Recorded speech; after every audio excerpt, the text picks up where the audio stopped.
আজকে আমি তোমাদের সাথে হোমমেড মোমোর রেসিপি শেয়ার করে নিচ্ছি। ওটা মেখে নিয়েছি, মেখে 10 মিনিটের মতন ঢেকে রেখেছিলাম। এখানে 4 কাপ ময়দা নিয়েছি, 2 কাপ কর্নফ্লাওয়ার নিয়েছি, সামান্য নুন দিয়ে মেখে রেখেছি। ধনেপাতা কুচি, পেঁয়াজ কুচি, এটা রসুন কুচি, চাটনির তরকা দেবো তাই। আর এখানে আছে গাজর, ক্যাপসিকাম কুচি।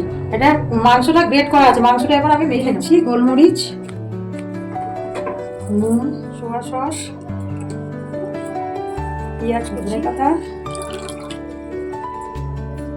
শেষে মাংসটা দিয়ে মেখে নেব। সামান্য সাদা তেল অ্যাড করে নিলাম,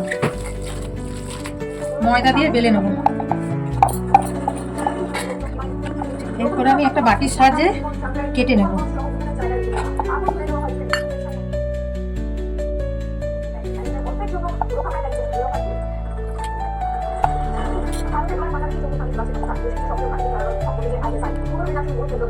এবার এমনি করে মুড়ে নেব।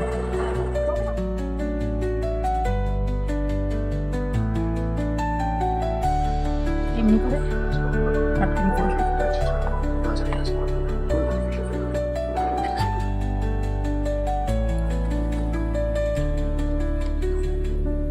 এরপরে ব্রাশ দিয়ে একটু তেল ব্রাশ করে নেব। এরপরে মোমোগুলো এক এক করে দিয়ে দেবো।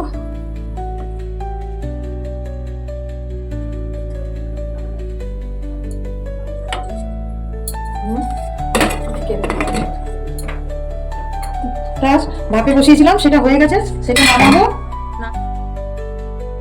তড়কা লাগাবো। এটার মধ্যে টমেটো সস আর চিলি সস মিশিয়েছি।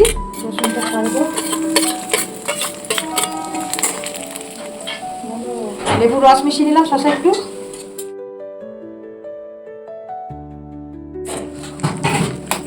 সসের মধ্যে রসুনের তড়কা লাগিয়ে নিলাম।